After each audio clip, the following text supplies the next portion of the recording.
You've landed at the edge of what medicine has known and what it's becoming. I'm Dr. Richard Rocker, and this is the Integrative Continuum, a podcast bridging biology, energy, and human potential. In each episode, we explore how quantum biology, frequency medicine, and ancient healing systems are transforming our understanding of health.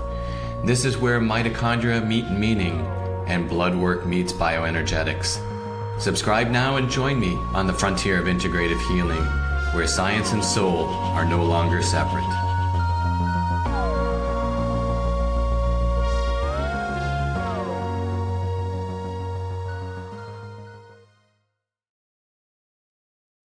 Welcome to the Integrative Continuum Podcast. I'm your host, Dr. Richard Rocker, Doctor of Integrative and Natural Medicine, and someone who has spent over 3 decades exploring the intersections between conventional medicine, functional medicine, and natural approaches to health.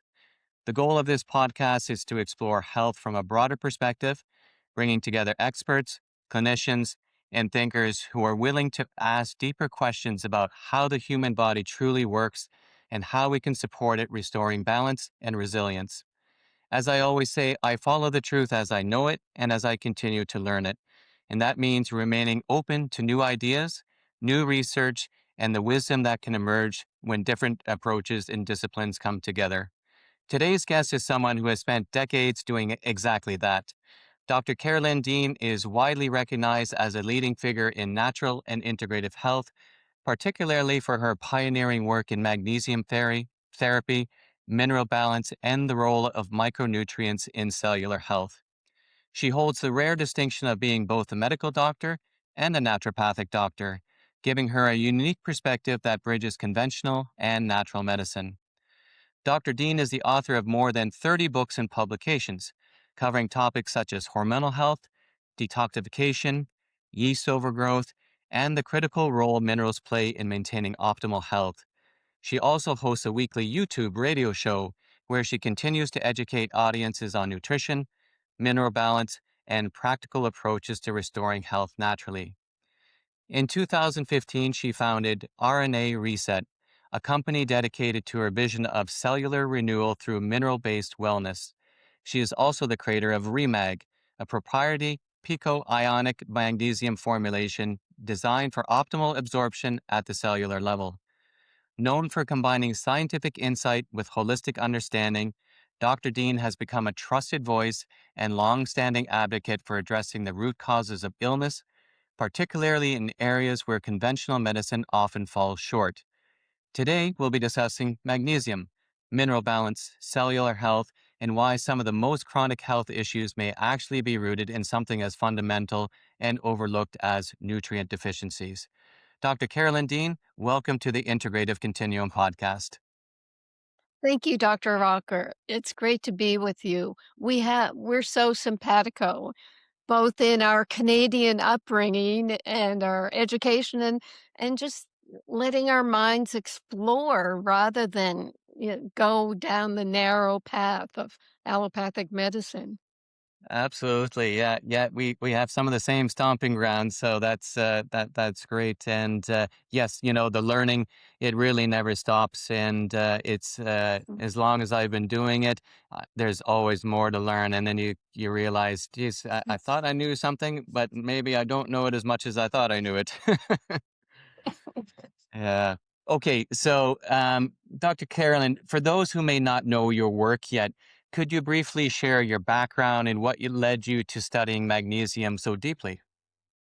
Right. Well, when I was in my teens, my now husband of whatever 50 plus years, and I ran away from home from Nova Scotia, ended up on the West Coast.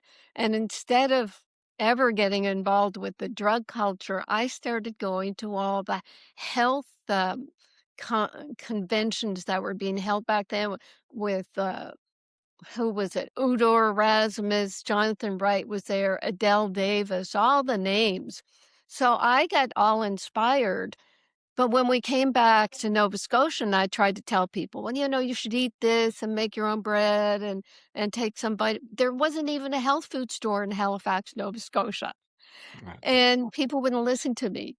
and so by this time I was in honors biology, and one day a couple of young guys, they were 19, I was like 24 or so. They came up to me and they said, "Hey, did you get accepted?" And "Well, I feel pretty accepted. What's up?" They had just gotten into med school, and I was appalled. I marched over to the dean of medicine's office because there was a med school at Dalhousie, and who was sitting in the assistant dean seat but my guidance counselor from high school, who had told me with my outstanding marks and vice president of the student council, I should be an executive secretary or a nurse. So I said, "Miss Elliott, you got some splaining to do." So within the year, I was in med school because I had all the prerequisites and everything. And I never lost the need to look at lifestyle and diet and all the rest of it, even though med school is it's very limiting and limited. A lot of people who I've known who've gone to med school with some idea that, look, I can do this and nutrition and that, they come out just brainwashed about the drug therapy. So that was my start. When I went to Toronto for my internship, I also started looking at naturopathy, and I did get my naturopathic degree after my medical degree. And I pretty much practiced naturopathic medicine, first do no harm, all the rest of it. And I developed such a following that I realized it was extremely important for for people to understand that they had their own healing powers. All the things I learned in naturopathy, I could pass on to my patients. But it was interesting, Dr. Richard. It was a practice where half of the people were so sick, I was their we call it resort doctor. I was their last resort. Or they said, "I want to stay healthy. I'm healthy now, but I can see the writing on the wall." So you develop kind of 2 lines of practice. So I guess that's, Toronto. Then when I was doing, a special kind of experimental therapy using homeopathic, acupuncture, herbal, a whole it was a Chinese, modality run by an American doctor out of New York, and I was gonna take a sabbatical. He said, "Come down to New York. I'm doing a study on AIDS and chronic fatigue." And this was 1993. This was in the middle of the AIDS epidemic. And my mother said, "Oh yeah, Carolyn's she's gone to New York and she's a missionary because it's New York, right?" And that opened my eyes to every one of our AIDS and chronic fatigue patients had every infection. They had antibodies to everything. So, okay, that's interesting. The it's like the immune system was so damaged in these people, they just picked up everything. And the more they displayed illness, the more drugs they got and the sicker they got. So that was huge. Also, that every one of them had yeast overgrowth. And that became, along with, as I'll explain about magnesium, along with magnesium, yeast overgrowth became something that I really looked for in all my patients because when you take antibiotics, eat a lot of sugar, have a lot of stress, the normal buds of yeast in your large intestine, they get all excited because you've got this sugar, you've killed off all the good bacteria in the small intestine. They crawl up into the small intestine and cause all the damage that I think is what's being addressed now. It's leaky gut, but yeast is not being treated properly at all. And then with the magnesium, I guess I got so stressed out with doing the study, living in New York. I started to get heart palpitations.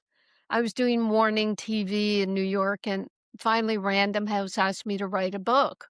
I had gone to them actually. I was working with a Chinese medicine priest. Actually, he wasn't a doctor. He was this incredible um, Taoist priest, and I was taking his courses and I said, You should write a book on diet therapy." He was just amazing. So I went to Random House with this proposal and they said, "Oh, we just signed someone for that book, but will you write a book on magnesium?" And I thought, 300 pages, one mineral, forget it.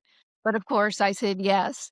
And I started doing the research, and I realized I had every symptom of magnesium deficiency: twitchy eyes, headaches, choking on supplements, grinding teeth, heartburn, IBS, leg cramps, heart palpitations.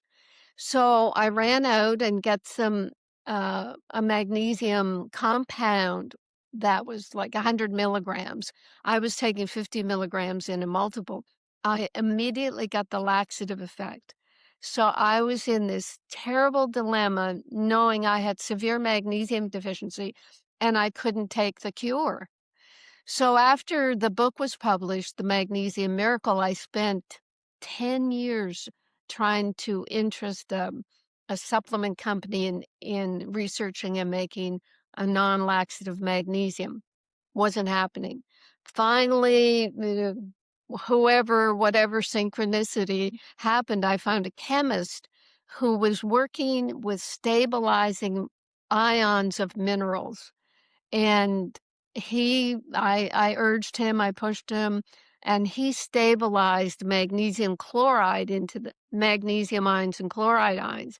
So we had a substance that was picometer in size, a stabilized ion that was absorbed into the cells because it's tiny enough. That's what the cells want, is ions. So from not being able to take more than 50 milligrams, I was taking 1,200 milligrams a day for over a year, and that got rid of all my symptoms. I mean, uh, back then, I forget, I guess I was in my 50s. Now I'm coming on 77. I feel better now than I did in my 20s and 30s because I had magnesium deficiency my whole life. I was, walking around on a tightrope, which is what a lot of people do. The muscles are affected, the nerves are affected. When you have proper magnesium and and the balance of the magnesium with calcium, calcium will create an action in the nerves or the cells, but then magnesium opens the door to the cells, pulls up the calcium, so it'll stop the action. If you have so little magnesium, it won't pull out the calcium. The cells just excite themselves to death. Dr. Blaylock talked about that. He's a neurosurgeon, and he wrote a book called something X cytotoxicity. Yes. So that's, where I got to. And then when I wanted the companies to work with me to market this magnesium called Remag, they wanted to make it so high priced so that everybody could make money off it. But Mm. I wanted to charge half the price that they wanted, so I had to make my own company. So I went from at that time almost being retired. I was in retirement age and I was here living in Maui. I had to form a company and create this whole world that is just so amazing. Anyway, so that's that's my story and I'm sticking with it. Excellent. Excellent.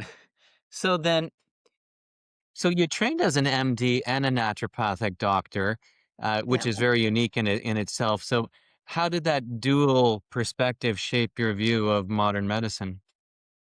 Well, I guess I went into medicine not being that keen on it. I knew Mm, right from the beginning that I was more interested in lifestyle and nutrients and exercise and sleep and sunlight. I We knew all that 50 years ago, mhm. more than that. So when I went into medicine, it was just, I want to learn what they know and counter it. I mean, I'm constantly doing that. I do that on my podcast every week.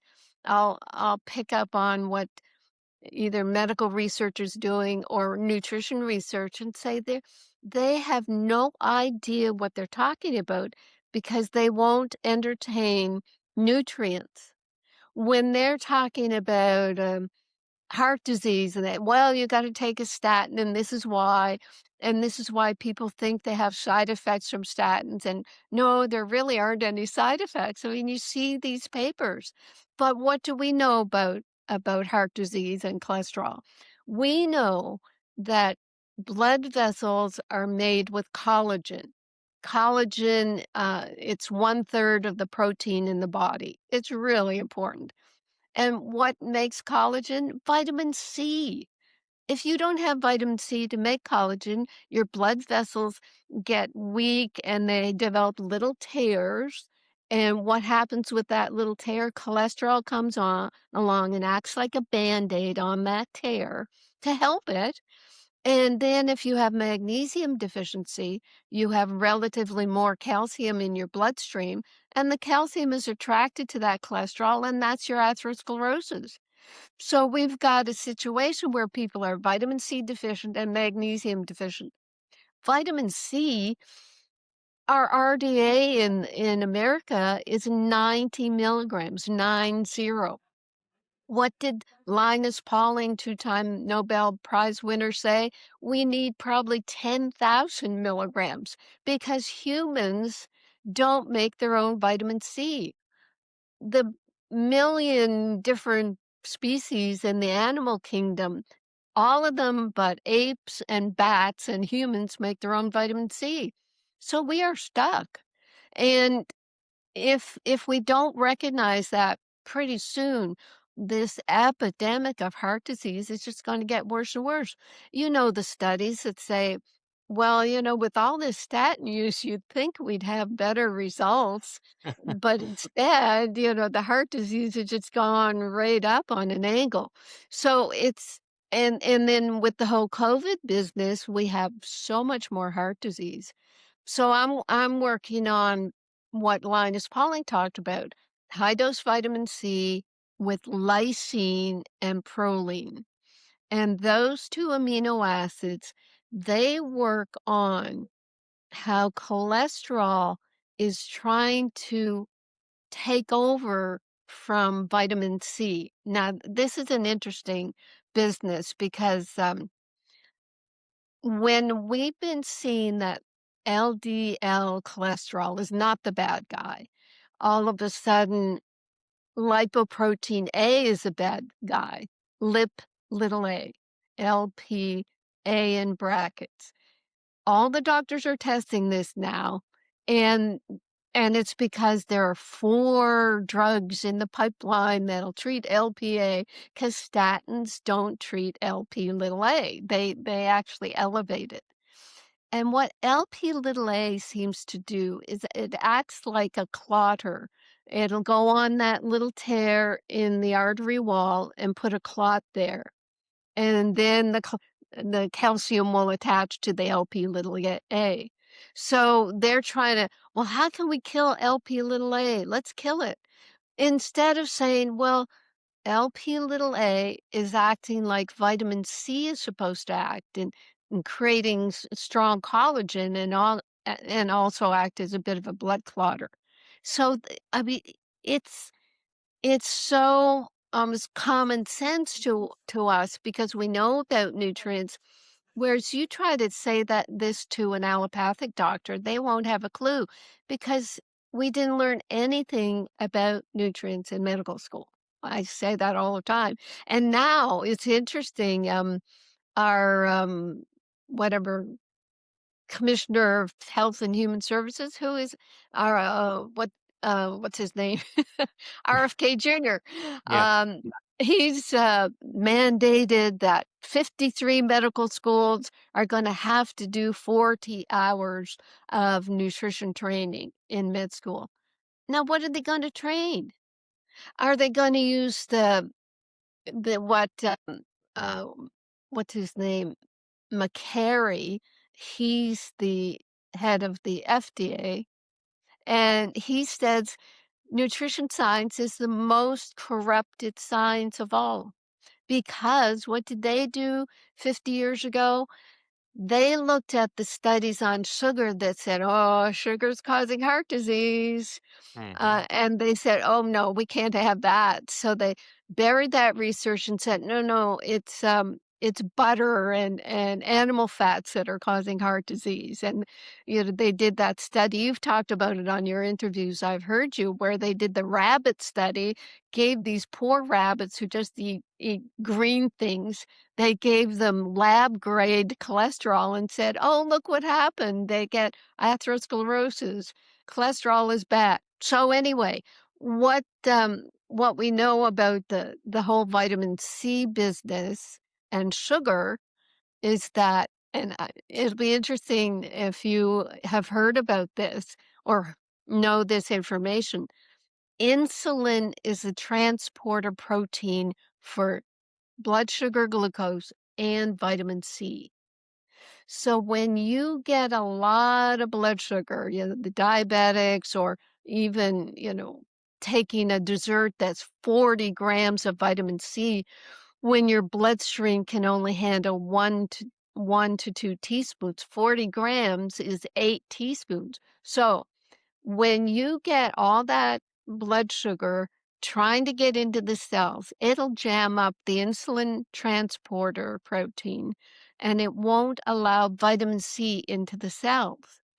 And if you don't have vitamin C inside your cells to act as an antioxidant, all the business of metabolism, the Krebs cycle making energy, all that produces waste products that vitamin C and other antioxidants have to deal with. If you have too much sugar, you kill your vitamin C's ability and you get sicker and sicker. So that's where sugar is causing heart disease because you don't have the vitamin C to make the collagen to make strong arteries. Isn't that a Hmm. cool cycle? Yes, it is, and you're explaining it very well. No, thank you. Yeah.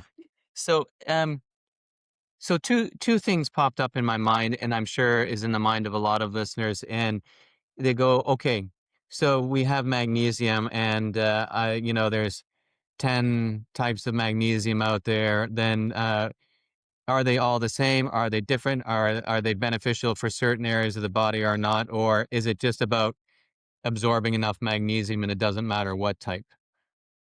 Right, it's all about the magnesium. So it's become a big marketing game where the magnesium compounds, they'll have magnesium chloride or citrate or gl glycinate from glycine or ortate. So it's a compound. But the amount of magnesium on these compounds, I've got it in my books.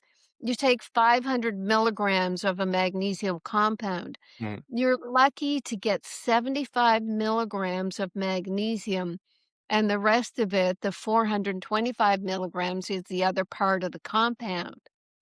And when people say, well, the taurine of magnesium taurate, that's going to do this and that. But if you're trying to treat magnesium deficiency, you want a magnesium ion. Now, these compounds in the bloodstream, they're in a liquid, and in a liquid, a magnesium compound will disassociate into its two parts. It's just chemistry. And it'll disassociate for a fraction of a second, especially with magnesium because it is so hyperactive.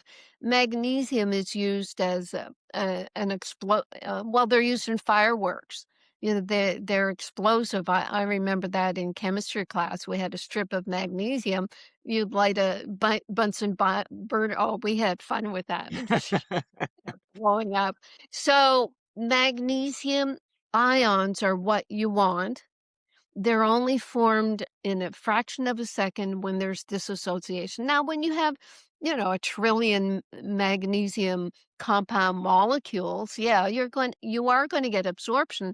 And I will always say that even magnesium oxide, which is 4% absorbed into the bloodstream. They don't even measure it in the cells. 4% absorbed into the bloodstream, it will still have positive effects and even in the brain.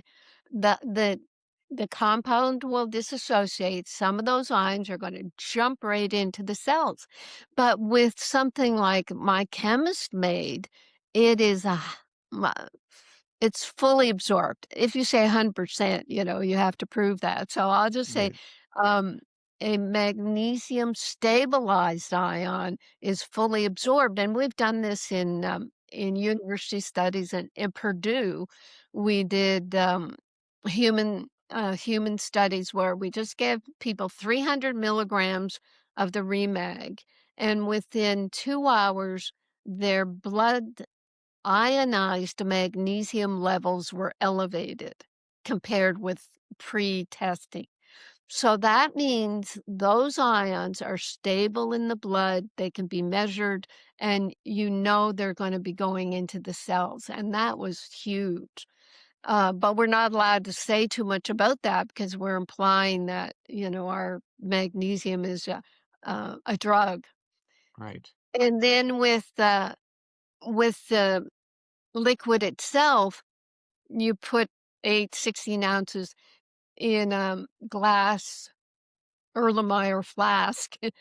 I've done a lot of lab work, and you run a laser through it, and it to measure the size of the material substance in the water, because there's always dissolved solids in any sort of water. And, that laser shone right through the liquid. It scanned it up and down, and there's almost nothing of substance in there, which means it's picometer size, it's below substance size, so that was awesome to know that. So it's a marketing ploy to say, "Oh, well, this magnesium has 12 minerals, 12 different magnesium minerals. It must be fantastic." But no, it gives the body more work having to disassociate everything, try to gather up some of those ions. But yeah, what I often say at the end of an interview is, "Look, just look, go to your cupboard. You have magnesium in there. Just start taking it, whatever it is spread it out through the day. Don't take it all at once, and that can cause a laxative effect. And when you're done finishing up what you've got in your cupboard, then try mine and see how much better you feel." Yeah, that's the true test, isn't it? Yeah. Yeah, Yeah. yeah. So, okay, so then you mentioned also vitamin C. And the Mhm. same thing as magnesium, there seem to be different classes of vitamin C. You'll have your standard ascorbic acid, and then you can get raw food based, and then you can get, let's say, a magnesium ascorbate. So or different sodium, so forth. Again, so with the vitamin C, is there a type that works better, and how would somebody approach the comment? Well, it has a lot of oxalates. So I used to be a pro whole food vitamin C person. I thought ascorbic acid, what are they're making it out of coal tar? What's going on? Until uh, in the COVID years on my podcast, I had half a dozen vitamin C experts on the show. Um, People who use IV vitamin C ascorbic acid, because you can't put an organic food substance in your bloodstream. It has to be of the chemical nature. And they convinced me, and my research since convinced me that, look, if you can put 50,000 milligrams of vitamin C ascorbic acid in an intravenous and get rid of, uh, you know, 100 different health conditions, then, we've got something there. And when you look at ascorbic acid, the sources of it can be corn, sago palm. They are not coal tar derivatives. So that was good to know. Um, Corn you have to avoid because it's GMO, in my opinion. So there are natural sources of chemically making ascorbic acid from sugar. And there's our sugar ascorbic acid association, because actually, if you look at the molecular structure of sugar, sucrose, and or glucose, sorry. and vitamin ascorbic acid, they're so similar, which is, oh my gosh, again, the circle unites. So when I realized that about the the viruses, that they require high dose vitamin C, all these people, uh, sorry, these practitioners using intravenous vitamin C successfully for decades and decades, it being ignored and pushed aside, and then I said, "Okay, let me study Linus Pauling." And I came across a book called Practicing Medicine Without a License by Owen Fornero. And he talked about all the Linus Pauling research and the including the lysine and proline.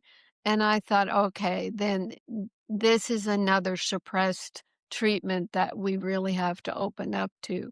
And with the oxalate business, um, I addressed that. Well, actually, I've just finished writing a vitamin C book, uh, another book, and it's fascinating. Uh, when you put yourself to write a book and you have to gather the research, it keeps the mind active for one thing, but you learn so much that's, as I said, been suppressed. So this oxalate business is not true. I won't go into the details, but it's I think the only thing that you really have to look at with vitamin C is uh, it's a GP6 genetic abnormality. There's a condition where vitamin C ascorbic acid is not metabolized as fast as it should be, but you'll see that as the only real side effect or problem with intravenous vitamin C, which is crazy. When you look at any sort of other drug like remdesivir, I looked up, well, um, how does remdesivir help viruses? Oh, actually, it really is bad, and it causes a lot of side effects. And you look at the studies on remdesivir, thousands of studies over the COVID years. You look at intravenous vitamin C, how many studies? A handful. So we're in a situation where, yeah, nutrition research is corrupted by the research being focused to drug therapies being funded by drug companies. The only not only, but nutrition research is mainly funded by dietary supplement companies, and they will favor their product. I don't know where there's any genuine nutrition research ongoing. And let me just jump to, because it came to mind, the ultra-processed food studies. There was a Dr. Hill. He put, I think, 20 people in an enclosed environment for a couple of months and fed one group ultra-processed food, another group the standard American diet, which is a sad diet itself. Mm. And then at the end, they found out, oh, look, the ultra processed food people, they ate 500 more calories a day than the other diet and they gained weight. Isn't what's we'll have to do another study to figure that out. No. What happens on an ultra processed food diet is the body is seeking nutrients. It's just trying so hard to squeeze anything it can out of your food to make your biochemistry work, and they just kept eating because they didn't get the nutrients. Now, when I brought this up at a conference, a nutrition conference, just a few years ago, they almost laughed me off the floor. Mm. They just don't they don't understand how nutrients work. Magnesium is required in 80% of known metabolic functions and either 600 to 800 enzyme processes. And they keep just saying, oh, there's about 325 processes that's required that requires magnesium. Not true. It's just exploded. So you ignore nutrients at your peril. Yes. Yeah. Yeah. And so you just mentioned it's involved in hundreds and if not maybe even thousands of processes, and I know you have it in your wonderful book here, which I have in my hand here, the Well, magnesium, the missing link to total health. And awesome. so, why do you think it's so overlooked then? Magnesium? Yeah, like where we're suggesting that magnesium may be involved in hundreds of biochemical processes. So, why is it so overlooked in standard medicine? Well, they don't teach it in med school. I think I was lucky in my med training. Our dean of medicine was a biochemist, so he made us sit through 400 hours of biochemistry, and I saw the Krebs cycle, and they did have the cofactors, and I was already tuned into nutrition. So you don't learn it ever in medicine. In blood testing, because they just go for the serum magnesium blood test. So they put the dipstick in your vein, and only 1% of the total body magnesium is in your bloodstream. So they're not getting an accurate value. And what happens there is that there's such a narrow range of serum magnesium. It's like 1 unit of range because it is so important. If in the human body your blood magnesium goes below that range, the body goes into hyperdrive, and the biofeedback kicks in to to alert the muscles and the bones, oh, the blood needs magnesium, and it quickly puts it into the bloodstream. So it always stays in that range unless you're so low. So doctors actually get to the point of saying, "Well, magnesium's always the same. It's never a problem. It's always, in the range." So they stopped testing it, or they never did. So anybody can look at their electrolyte panel, and what did they see? Calcium, potassium, sodium, chloride, no magnesium. So if you don't test it, it doesn't exist. Then there's um, dietary magnesium. 100 years ago, we were getting 500 milligrams of magnesium in our diets. Now we're lucky to get 200. So Hmm. you've got all these forces working against us, even looking at magnesium. And yet, in the book you just held up, and my copy is going to be backwards. uh, I listed like 68 different medical conditions that are actually magnesium deficiency, but they are treated with drugs which actually make the person more magnesium deficient. Now that is horrifying. Yeah, yeah. And so, if we were maybe to put a number or percentage, how widespread do you think magnesium deficiency is today? I'd say it was 80%. Yeah. I Yeah, I really do think so. Even in some of the statistics I put in my books is that way back in the day, about 70% of people were thought to have less than the RDA of magnesium, which is low. It's like 300 to 400 milligrams. I think people need 600. I'm Yeah. taking about 450 to 500 milligrams, whereas, as I mentioned earlier, I had to have 1,200 milligrams to get saturated. And then there came a point where I didn't have any magnesium deficiency symptoms, and I started to get a bit of the laxative effect. And I go, okay, let me cut back. So all I need, or yeah, all I need to stay magnesium saturated is 450 milligrams, and if I'm under extra stress or whatever, I'll take a little more, and if I take a little too much, then I might get a bit of tiny bit of a laxative effect, and they say, "Oh, okay, pull back." When we moved here to Maui, I started exercising more, swimming and everything, and I was getting more cramping and whatever, and I needed more magnesium. And it's interesting, if I get a quart of yogurt and eat it over a couple of days, I might get a little heart thump or Charlie horse leg cramp, and that's because I'm eating more calcium, Right. and I need magnesium to balance it out. I think in America, I think we need 600 milligrams of each in general. whereas we're told to take 1,200 to 1,500 milligrams of calcium and 400 milligrams of magnesium. So we're becoming calcified. They've Yeah. done New Zealand, Dr. Boland, he's done a half a dozen studies showing that women simply taking calcium supplements are causing increased heart disease because of calcification Yeah. and heel spurs, breast tissue calcification, that silly DCIS pre-cancer diagnosis they've given women to scare them to death. That's breast tissue calcification, heel spurs, gallstones, kidney stones. So all these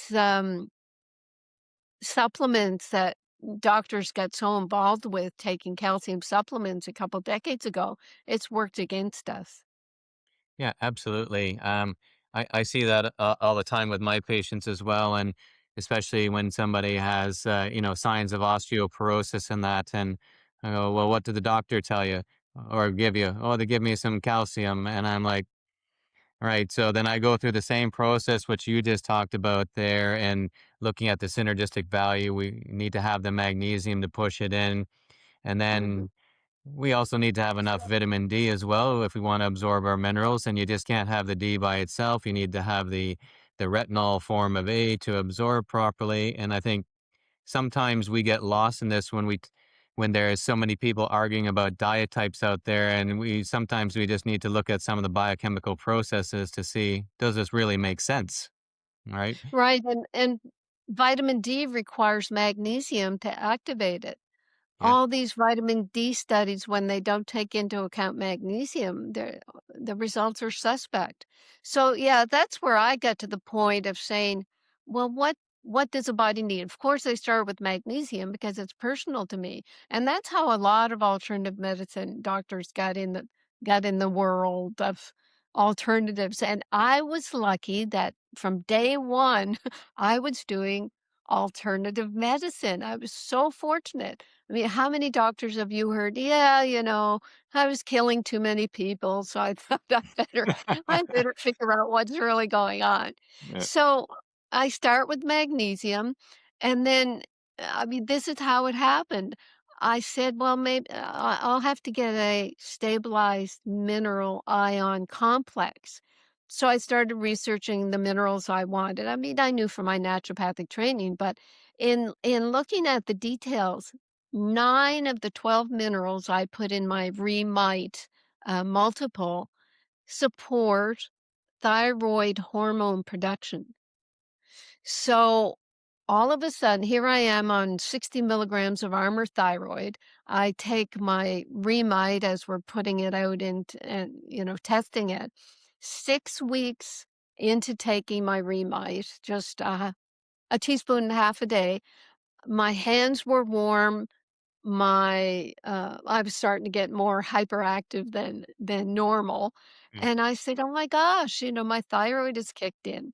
So, against medical advice, I stopped my Armour Thyroid, and I've been fine ever since, warm hands and feet and all the rest of it. So that was a huge breakthrough, Mm. and I was working on, B vitamins. Now, I've always been keen on methylated Bs even before they, 23andMe decided so many people had the, MTHFR, genetic variation.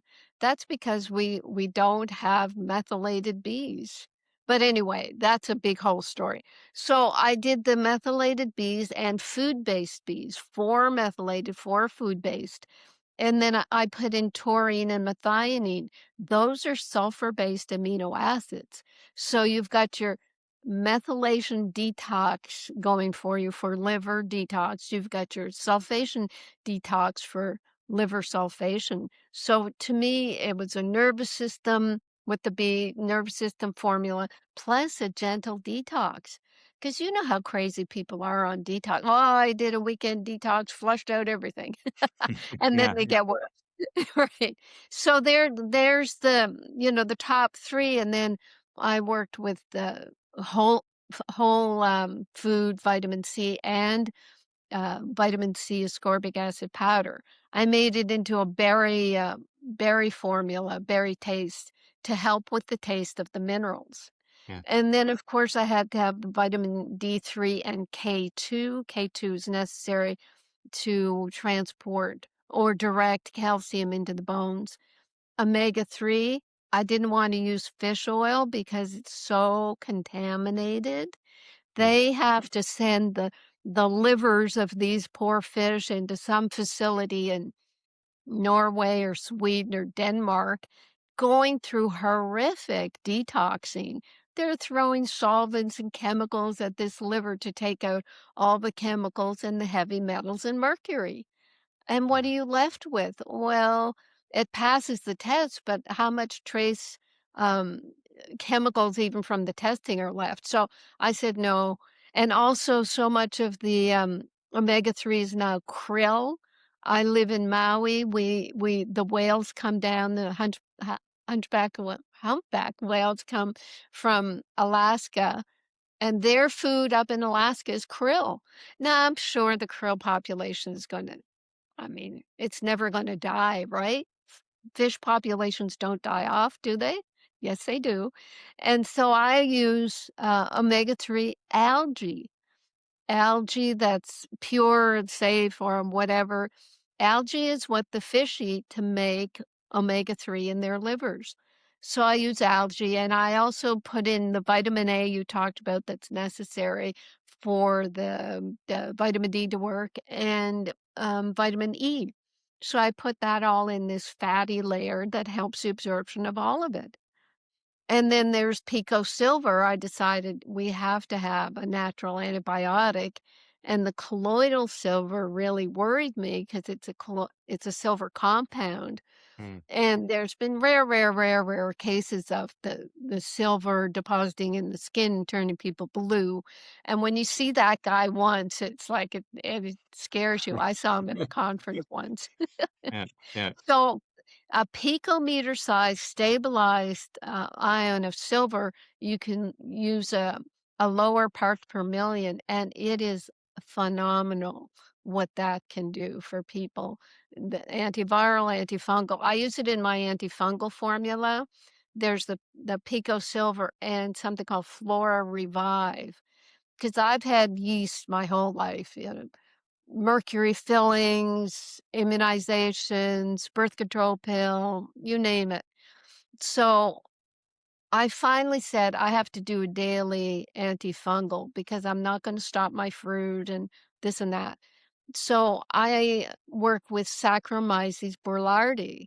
Yeah. It's a natural yeast and it's been used to treat childhood diarrhea. So it's got an excellent safety profile. So I use that with humic fulvic and inulin. And those 2 have transformed the whole yeast overgrowth, scene. People, I mean, I spent 10 years avoiding sugar.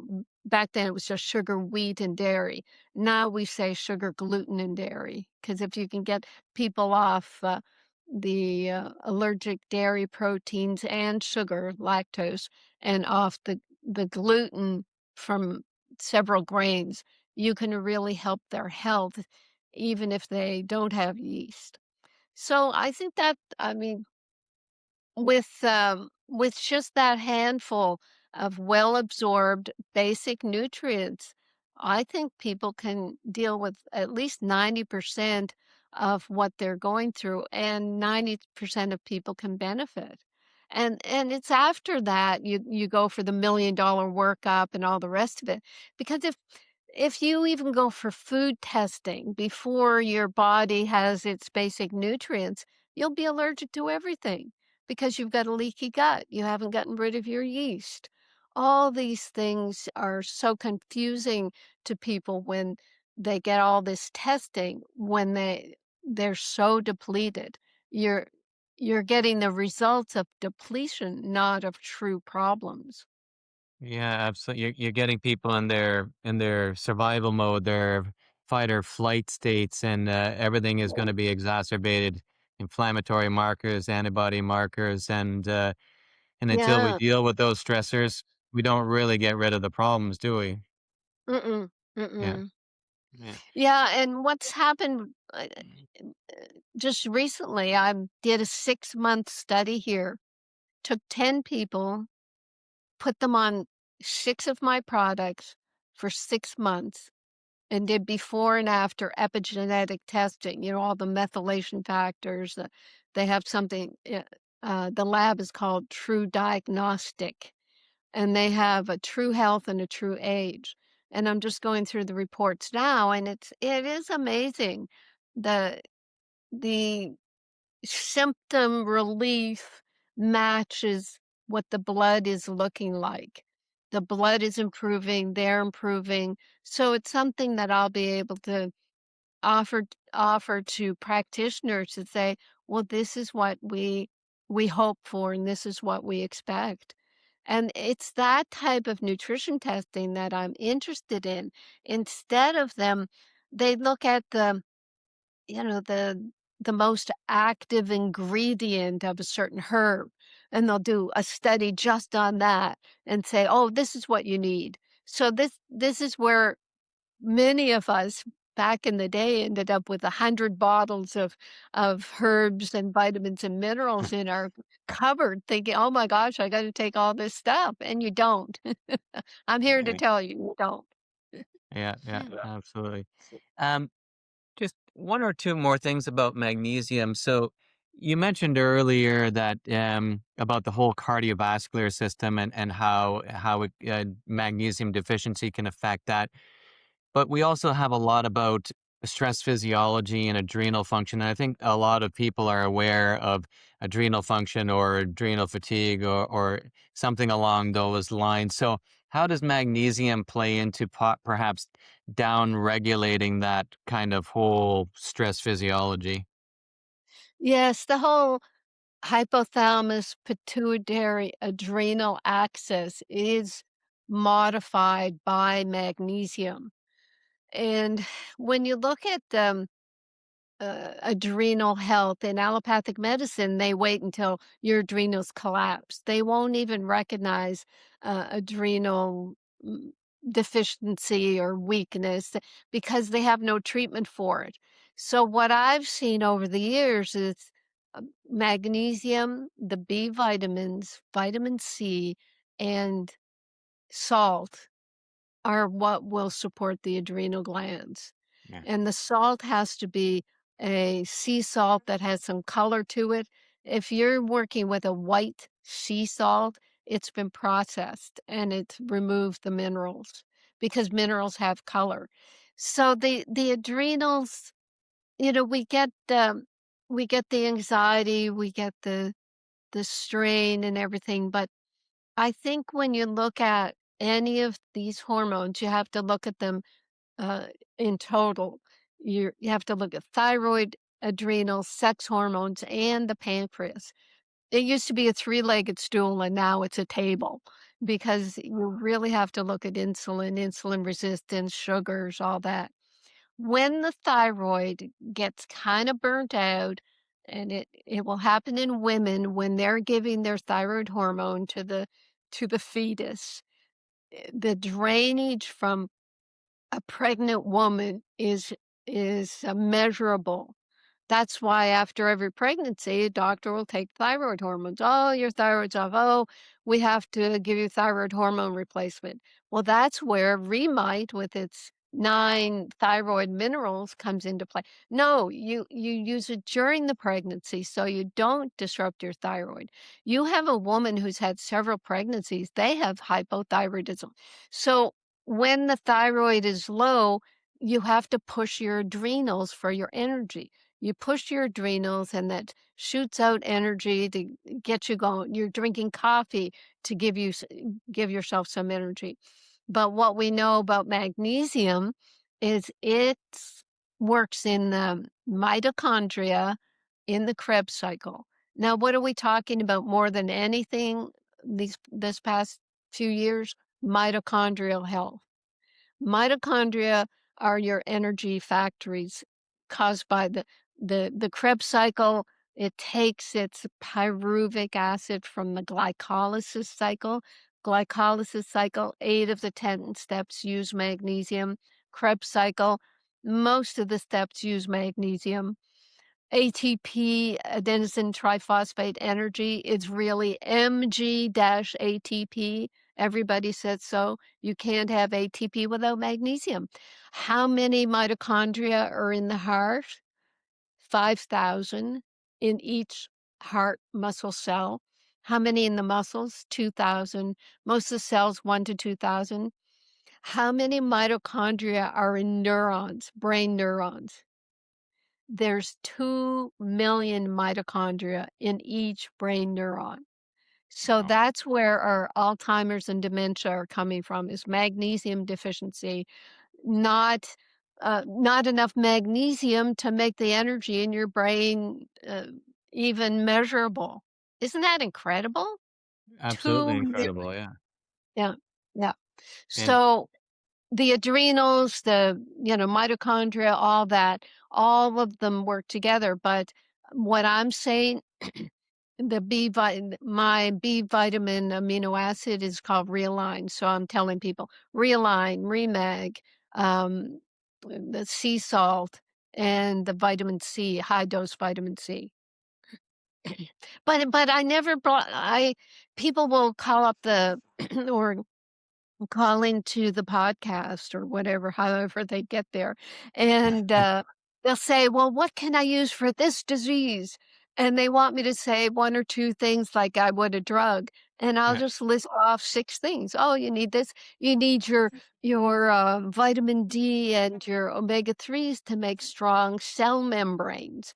You you need it all. You don't just treat these nutrients as if they're a drug." But then again, I can say to people to start with the Remag. When you get saturated with enough magnesium, then you'll know what's left over, what you have to deal with.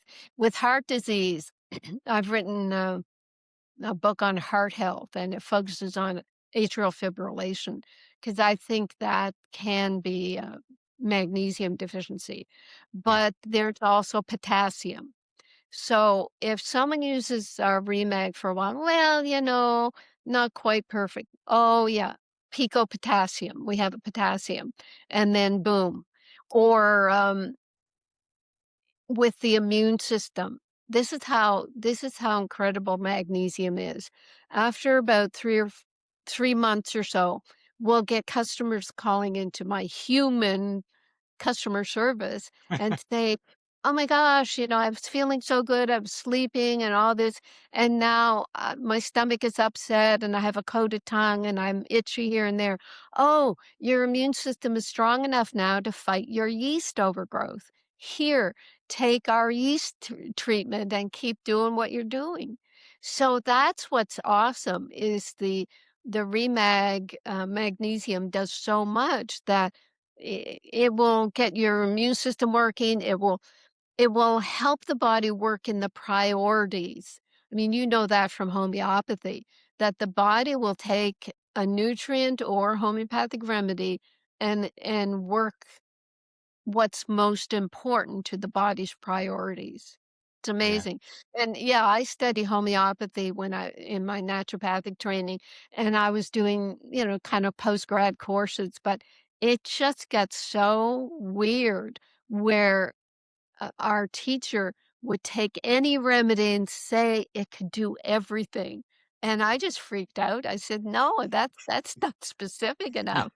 And also, when people the stress they're under, the coffee drinking and everything, I thought, the remedies really aren't working as well as I think they should.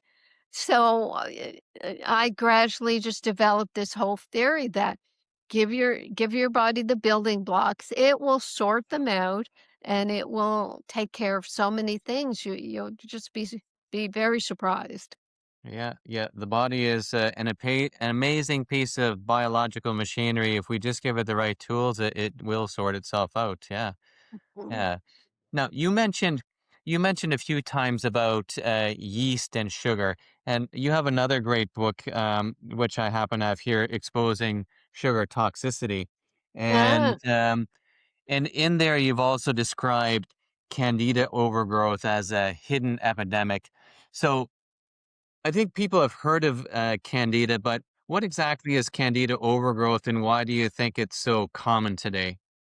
Right. Yeah, I hinted at that earlier. So yeast live normally in our large intestine.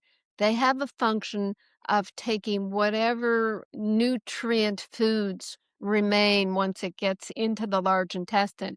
They kind of chew up those foods, and they have functions to kind of like the molds and yeasts and mildew in the environment. You know, when a tree falls or something dies, mold and mildew and yeast eat it up and they get rid of it. If we didn't have a that sort of waste removal system, the forest would be up to the sky Mm. because it's not breaking down. So there's something to be said for yeast having a function in the large intestine. In our society, eating so much sugar, I mean, 100 years ago, we'd have 20 pounds of sugar a year, and now we'll have a couple 100 pounds.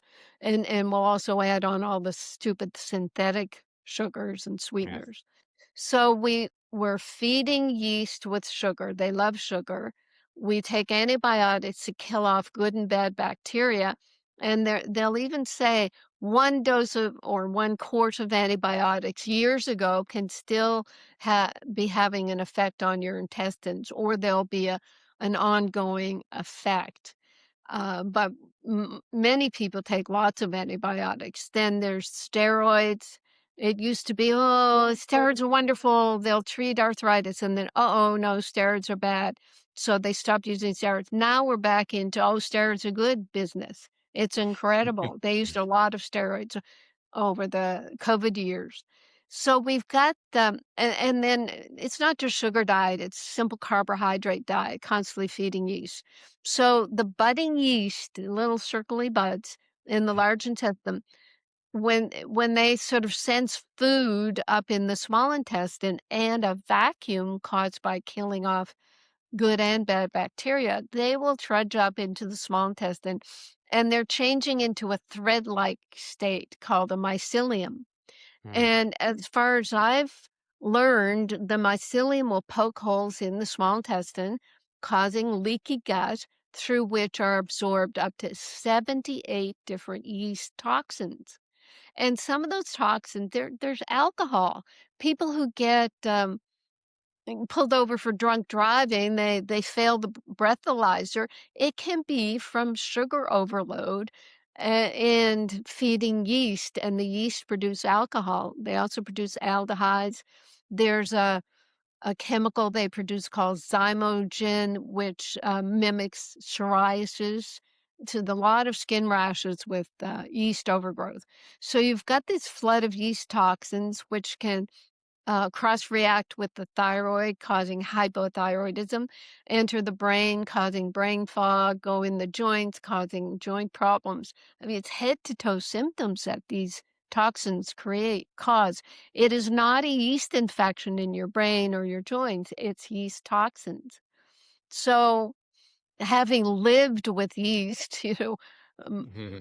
from my teens on, I was very focused on yeast overgrowth and actually, uh, what's his name? The doctor who wrote The Yeast Connection.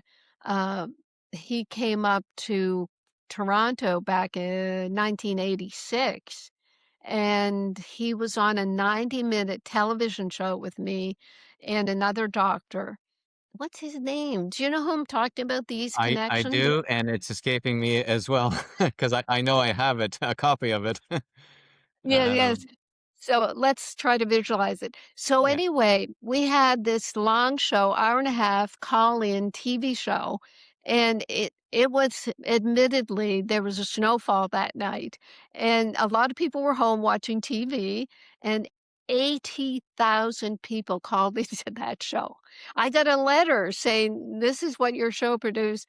So I was working with yeast, that's why I got on the show, and I thought, "Man, this is a huge problem," and it's never really been addressed because allopathic medicine will just say, "Oh, well, here's this drug for yeast," but they won't go into diet, And also with alternative medicine doctors, like I did, they just say, "Oh, you have to be really strict on the diet. You have to rotate these herbs. You have to do." It's like jumping through hoops, and that's where I say I work with the Pico Silver and my Flora Revive, and tell people just to be moderate about their diet. I start with 3 weeks going off the sugar, gluten, and dairy, and then test yourself. You can be your N equals 1 experiment. And it just refers to the number of people in an experiment. And you don't just be an anecdote, be an N equal one experiment and prove for yourself that, oh, yeah, I stopped sugar for a week and then I had a whole bunch of it and I got mucusy. I start coming down with a cold. I got a sore throat. I got a headache. Okay. Well, there's your experiment, experimental result. And then it's up to you if you want to experience those symptoms again. Most people do. Most people go through it. Oh, yeah, that's sugar. I just did the experiment again. And that's okay, but at least you know what you're up against. And it does get most people to cut back on their sugars. So is that enough about yeast overgrowth? Yeah, yeah, yeah. I think that's good. I think people get the idea that sugar and I suppose we could put in high glycemic foods, the overconsumption of them Right. that would have the same effect. I think a lot of people believe just because a food is a natural whole food that they can eat unlimited amounts, but that's not really the case, is it? Right. No. Yeah, No, and, you look at the athletes, they're talking about the carb loading they do and whether that benefits or not, and they keep doing studies. Well, actually, carb loading isn't good. Maybe we shouldn't do that. It's just up and down and up and down. You have to experiment with what's good for you because a lot of the science is really biased. We have now the carnivore scientists who are saying, "Well, yeah, we get a lot of high levels of cholesterol, but that's okay. Don't worry about it." And which I tend to agree. I don't believe that cholesterol is the problem, but yeah, it's interesting watching them in real time defend something that a lot of people think is indefensible. yeah, So yeah. I agree. Yeah, yeah, keep your yeah. eyes open. Yeah, exactly. So, okay, so if we slowly start winding down here, so what are some of the first steps people can take to start improving their metabolic health? It would be avoiding refined foods. It really Okay. would. The food, not that food is going to cure you. That ship has sailed. Yeah. We're under so much stress, et cetera, et cetera. We do need nutrients. But what I did here in Maui with my company, um, you know, not all the profits, I have to turn the profits back into the company, but some of that I put into totally supporting an organic biodynamic farm. It's 100 acres, we're just doing gangbusters, but organic farming is not being supported. We really have to reach out to our local farmers and help them out.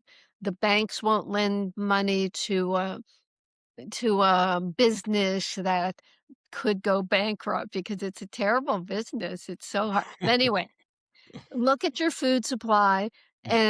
and get to know your local organic farmers. So food is first, second Yeah. water. And what I tell people, I used to say, take your body weight in pounds and then divide that in half and drink that many ounces of water. So if Hmm. you're 100 pounds, cut in half, 50 ounces of water. Now, most people aren't going to be able to drink that much, but try to get close. And in each liter of some sort of pure drinking water, put a quarter teaspoon of a good sea salt. So there's your food and your water started off. And then you have to exercise. Morning sunlight is important. And the more I look at mitochondria, the sunlight in your eyes in the morning will help to spring open your mitochondria. It's quite amazing. Yeah. a lot of the allopathic, mitochondrial research now, they don't have a drug for it, and they don't know anything about magnesium. So they're all saying, "Oh, yes, sunlight and exercise and, a good diet." So they're forced to come to our level because there are no drugs for mitochondria. So sunlight, exercise, absolutely exercise. You gotta keep everything moving to move your lymphatics. And then the nutrients. And like I said, open your cupboard, pull out the magnesium, finish off that bottle, and then you can get my Remag. And if you join the email service of my customer service, I think then they'll start telling you, okay, it's time to do your Remite and your realign and just get on board with just the basics and try not to get distracted with the clickbait of the 100 nutrients that you need. I mean, you look at some of these sites and they are selling 100 formulas. Right. And also, I'm I'm sure you can use it from Ireland where you are, anywhere in the world. There's a company now called Suppco, Suppco, and supp.co website. You can actually put in the name of the nutrient you're taking and get a trust score.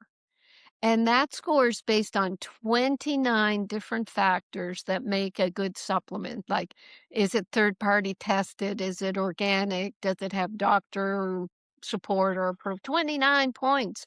Mhm. Now, we joined up a while back, and it turns out our subco score out of 10, it's some 0 to 10, 10 is the highest. Our subcourse court score for Right. the whole product line is 9.25. We're in the top echelon of supplements, and we're a small company, but we've done it right all along. Our Remag, 9.75. So what you want is a worthy formula. It's not gonna give you the efficacy, but the efficacy of my formulas prove out when you take them. But isn't that cool that they've got this scoring system? It Yeah. I look up all the top brands and they're like 6.25. Oh my gosh, who wants to do that when you can get a 9? Exactly. Yeah. Yeah. Well, that's fantastic, and and that's a testament to the work that you do, that high score, and you Mhm. yourself, you said you're approaching 77, and I think what you're doing speaks volumes. When you look at health practitioners, and if they don't look like a picture of a health, I always wonder, and there are some people out there. I look at them, I'm going, geez, maybe you should follow your own advice, and I think you really do that. You look great, your mind is sharp, and that's fantastic, and Mm. um, and personally, I like to thank you as well because, geez, over the years, so many things that I speak to my patients, I've gotten from your books and your works, and it's all been very extremely beneficial for all those people. Yes, so that's great. Thank you so Yeah, much. Thank you.